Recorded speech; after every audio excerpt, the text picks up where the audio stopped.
Hi everyone. So today we'll be discussing about an extremely short topic which is cryptomenorrhea. Now, like always, let's take the literal meaning of the word first. Let's break it up. So crypto means hidden. Whenever you see the word crypto anywhere in biology, it means hidden. Similarly, you take the word menorrhea. Now, menorrhea refers to the flow of blood during menstruation, right? Now, so, what does cryptomenorrhea actually mean? If we club these two words together, cryptomenorrhea is a condition where what happens? The menstrual blood, this menstrual blood, it fails to come out, right? It fails to come out. The woman is menstruating, yes, she is menstruating, but this blood is failing to come out of her body, right? Naturally it should be coming out through the vaginal orifice, but it is not coming out, right? So now what does your common sense say? Why would this occur? This would occur, like, if we look at the primary pathology, it could be because of an obstruction in the genital tract, right? An obstruction would cause it, yes, because there is no pathology in menstruation. Yes, that is occurring very much, but the blood is failing to come out, and that is why I am calling it hidden menstruation, right? So that is what is cryptomenorrhea. Now, if you look at the causes, the most important, the number one cause, which is a congenital cause, is imperforate hymen, right? An imperforate hymen, right? This is a congenital cause. So let's first try and explain this cause. Now, we all know that hymen is what? Hymen is just a membrane, right? It is a membrane which is present in the vaginal orifice, and through it the blood comes out. Now, if I'm saying that the hymen is imperforate, what do we mean by imperforate? Imperforate means there is no opening, right?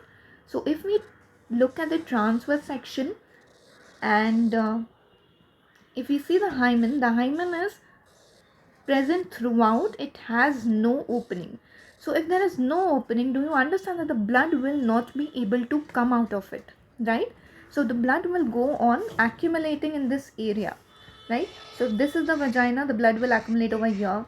Then when once it is filled up the vagina, it will accumulate in the cervix, then it will accumulate in the uterus, and then it will go on accumulating into the tubes, right? So these are the fallopian tubes.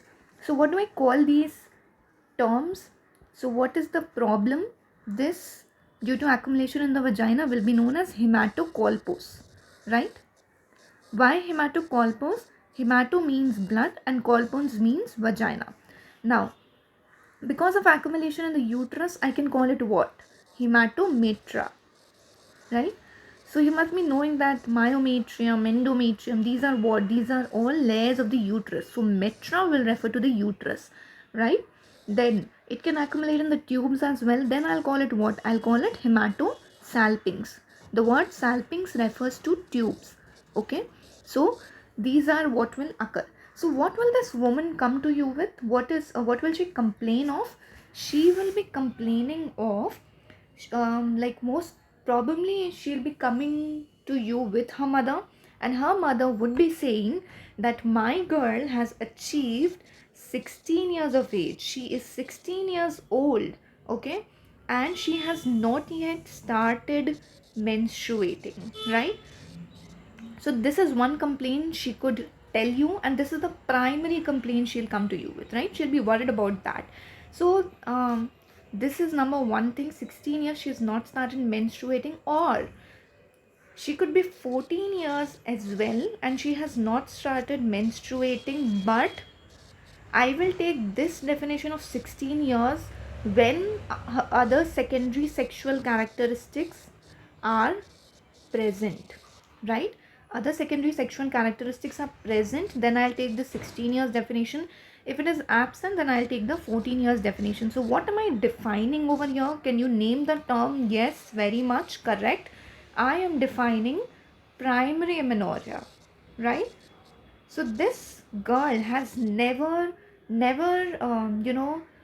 started menstruation till now. So this I'm referring to as primary amenorrhea.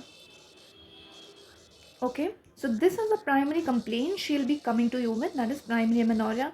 Apart from that, I said there'd be hematocolpos, hematometra, hematosalpinx, which you can very much confirm on USG.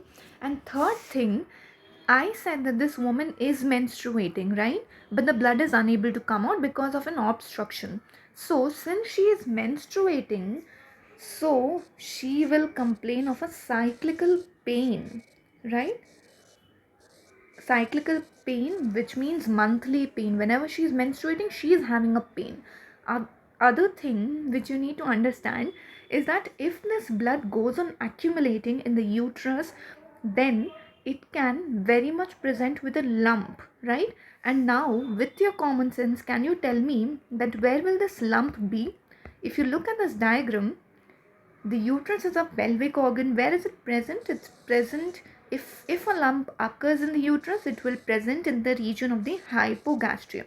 So yes, this can also present with a globular mass in the hypogastrium region, right? So these are the things which could occur in an imperforate hymen. Similarly, another cause could be, apart from imperforate hymen, the second cause could be a cervical stenosis, right? That could also present with it. The presentation will be very similar. And now if you look at the treatment aspect of each one of them, in imperforate hymen, it's extremely simple. If this is the hymen which is not perforated, you give a cruciate incision, and that will cause the blood to come out, and that will relieve the obstruction. If there's a cervical stenosis, you go and dilate the cervix, right?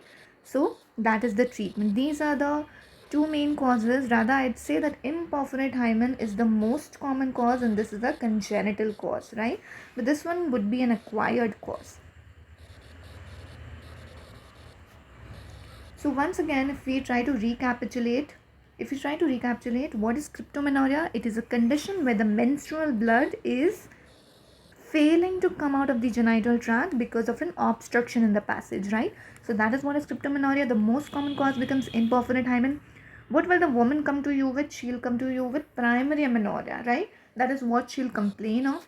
Second, she might complain of, she might give you a history of cyclical pain, which is occurring monthly in her, right? And when you go and examine, you might see a hematocolpos, hematosalpinx, hematometra. Another important point which I'd mention now is that when you go and examine her vagina, right? So when you see the hymen, you would see what? You would see that the hymen is bluish in color, right? It is bluish in color. Why would it be bluish in color? Because behind it, the blood is going on accumulating. So the membrane appears bluish in color. This is an important finding that you will get when you examine the patient. Apart from that, these are the findings you'll get on USG. You can also get a globular mass when there is a lot of blood accumulation. So how would you relieve the obstruction? You would go for a cruciate incision and relieve the obstruction. Thank you so much for watching. Please like, share and subscribe if you like the video.